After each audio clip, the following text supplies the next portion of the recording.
Jam menunjukkan pukul 11:02 tengah malam. Suasana ruang rawat inap pasien bedah tampak lengang. Aku mencoba untuk tetap terjaga meski sebenarnya rasa kantuk itu terus menggelayuti mata. Di sini aku hanya jaga bertiga dengan 2 perawat senior. Satu perawat sedang pergi keluar, sementara perawat senior yang satunya lagi sedang beristirahat. Benar, ini kali pertama aku kebagian shift malam selama PKL di rumah sakit. Tidak banyak pasien yang dirawat di ruangan ini. Hanya ada 3 pasien di ruang Dahlia 3 dan 1 pasien di ruang Lili 3. Sementara ruangan lainnya kosong.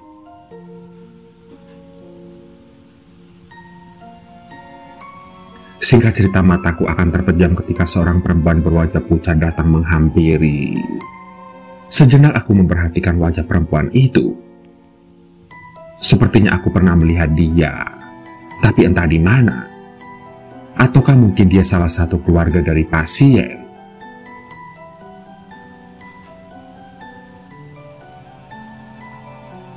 Ada yang bisa saya bantu, Mbak? Tanyaku. Namun perempuan itu menatapku dengan tatapan kosong. Raut kesedihan terlihat jelas di wajah pucatnya itu.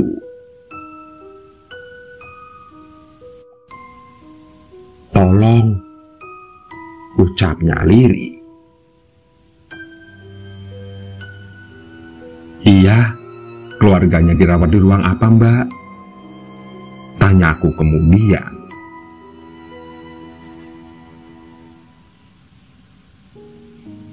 Pandanganku lantas mengarah ke ruangan yang ditunjuk perempuan pucat itu. Aku mengernyit. Seingatku tidak ada pasien yang dirawat di ruangan itu. Dan hingga saat ini belum ada kiriman pasien baru di IGD atau ruang manapun. Namun, belum sempat aku menanyakan lagi perempuan itu sudah pergi menuju ruangan yang tadi dia tunjuk. Aku kemudian berniat untuk membangunkan Bu Farida. Namun segera aku urungkan karena beliau kelihatan lelap sekali. Akhirnya ku ikuti saja langkah perempuan tadi yang menuju ke ruang Lili 3. Dan kalau memang keadaannya benar-benar darurat, barulah aku akan membangunkan Bu Farida. Pikirku waktu itu.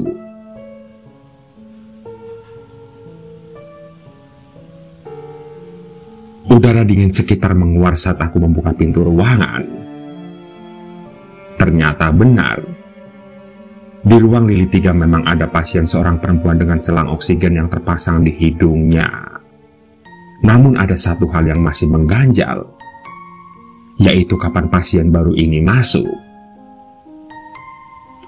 Lantas, aku pun terkesiap ketika melihat pasien yang terbaring lemah di bangsal nomor 4 itu. Wajahnya sama persis dengan yang meminta tolong padaku di Nur Stasiun tadi. Lagi-lagi ada kejanggalan di sini. Keadaan perempuan itu terlihat begitu lemah. Tubuhnya dipasang berbagai alat medis. Lantas, bagaimana mungkin dia bisa berjalan sampai ke depan?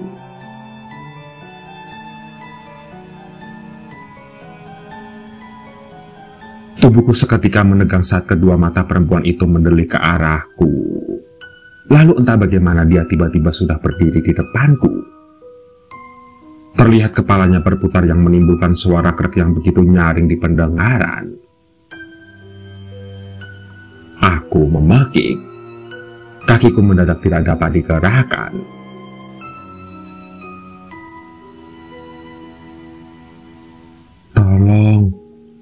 Tolong, ujar perempuan itu. Lantas aku mencoba merapalkan doa dan ayat-ayat Al-Quran yang kubisa. Tapi semua terasa percuma karena sejak tadi kalimatku hanya berputar di lafaz yang sama.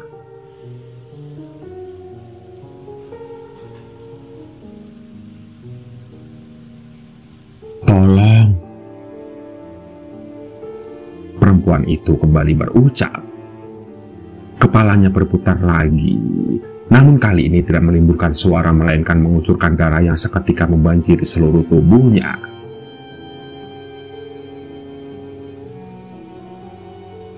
Ah! Sontak aku pun memejamkan mata dan berteriak sekencang-kencangnya.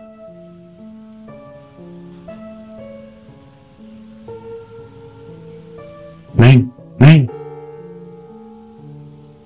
Perlahan aku membuka mata ketika mendengar suara seseorang memanggil. Terlihat seorang laki-laki tua telah berdiri di sebelahku. Neng, kenapa teriak-teriak? Tanya lelaki tua itu.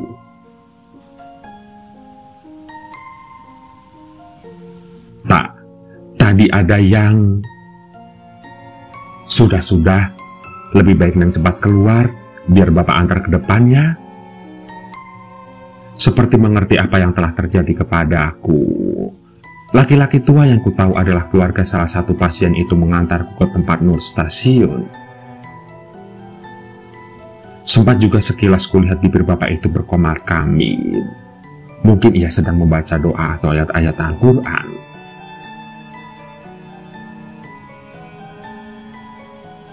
Yang jadi tadi siapa, Al? Pasien? Tanya Bu Farida. Ternyata beliau sudah bangun. Sementara Bu Yuni belum kembali sampai sekarang. Padahal beliau hanya mengembalikan tabung oksigen yang tadi sore dipinjam di ruang PPOK. Seharusnya beliau tidak selama ini.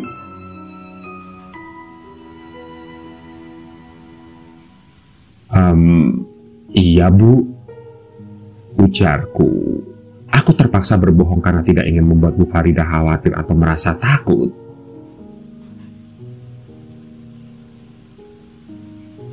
Ya sudah, kamu istirahat dulu sana, nanti gantian sama Bu Yuni. Biar jam 2 nanti kita kuat sampai pagi, ujar Bu Farida.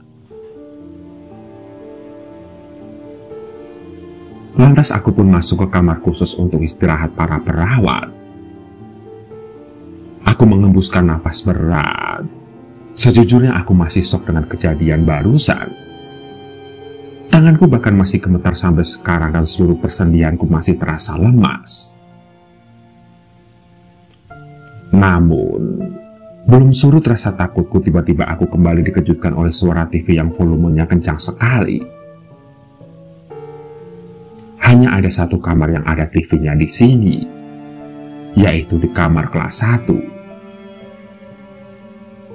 Tapi, tunggu. Kamar kelas 1? Bukankah di sana tidak ada pasien? Lalu... Sontak tubuhku kembali menegang.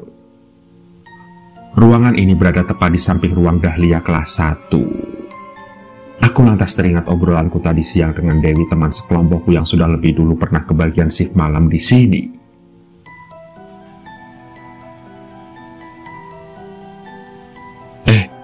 Pokoknya kamu hati-hati aja pas jaga malam di sini. Suka ada yang usil, ujar Dewi.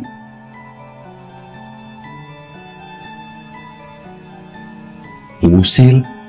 Usil gimana maksudnya? Tanyaku.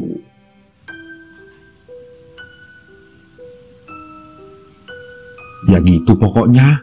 Kamu banyakin doa saja, jangan suka melamun. Dan jangan kaget kalau ada suara TV bunyi sendiri, atau ada yang ketuk-ketuk pintu padahal gak ada orang. Terus, obrolan kami terjeda karena harus pergantian shift. Dan meskipun awalnya aku tidak percaya dengan perkataan gadis Tambun itu, nyatanya sekarang aku mengalami lebih dari yang dia katakan. Lagi, aku membuktikan ucapan Dewi tadi siang. Iya, ada yang mengetuk pintu di luar. Aku tidak ada keberanian untuk membukanya. Karena kalau ternyata tidak ada siapapun di luar sana itu masih mending. Tapi bagaimana kalau yang mengetuk pintu ternyata perempuan berwajah pucat yang membawaku ke ruang Lili 3 tadi?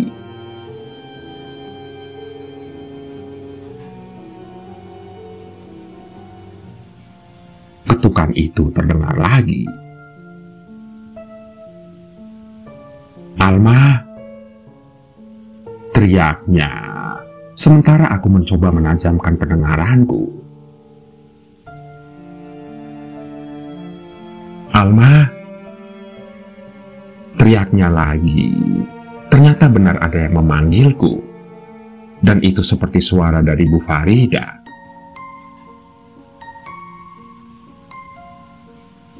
Kembali mengembuskan napas lega, aku kemudian bergegas membuka pintu.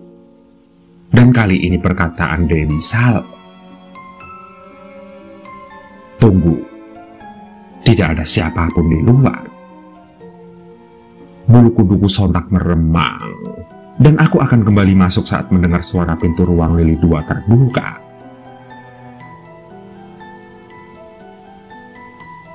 "Kenapa, Al? Gak bisa tidur?" tanya Bu Yuni. Ternyata beliau sudah kembali. Beliau kemudian membuang botol bekas infus ke tengah sampah khusus buat barang bekas medis. Sepertinya Bu Yuni habis mengganti infus pasien di ruangan itu.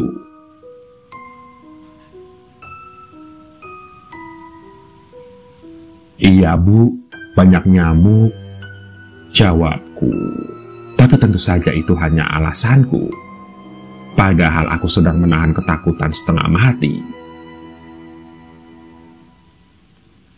Aku kemudian melangkah menuju toilet, tapi Bu Yuni menghentikanku. Beliau bilang di toilet ada Bu Farida.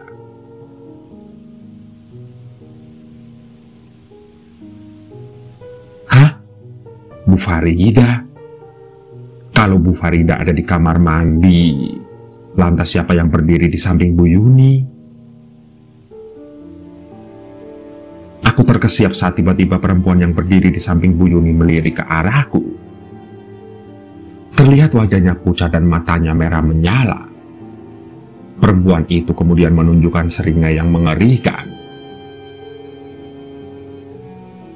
Benar, itu adalah pemandangan terakhir yang aku lihat, karena kemudian semuanya berubah menjadi gelap.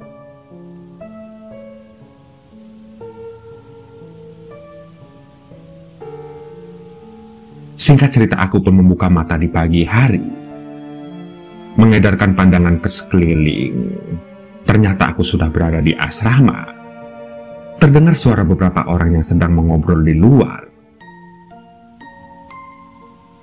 Aku mengatur napas yang masih terasa berat. Sederet rentetan kejadian semalam berkelebat memenuhi kepala. Lantas, aku mulai mengingat hal apa yang sudah kulakukan sebelum beraktivitas di rumah sakit.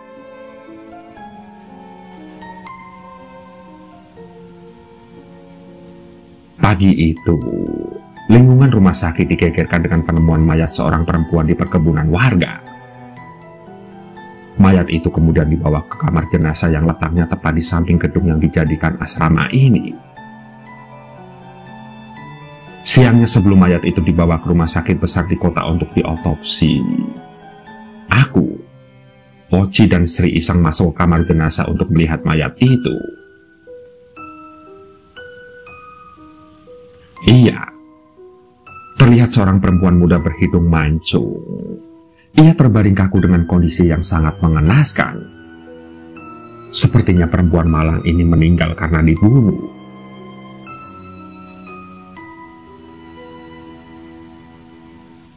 "Alma!" teriak Sri sembari tergopoh menghampiriku yang masih terbaring di atas kasur tipis. Terlihat wajah gadis berkacamata itu terlihat panik dan ketakutan.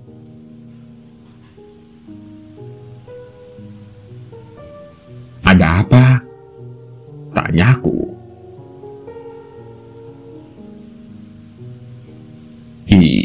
Itu si Oci. Dia bengong aja di tempat jemuran. Gua ajak dia balik ke sini tapi dia diem aja. Gua tarik-tarik tangannya juga diem aja. Tatapan matanya kosong lagi. "Ayo tolongin, gua takut," ujar Sri. Sementara aku hanya bisa mengusap wajahku. Ya Tuhan, apalagi ini? Gumamku. Tapi tunggu. Oci, Sri, bukankah mereka hari ini sedang masuk shift pagi?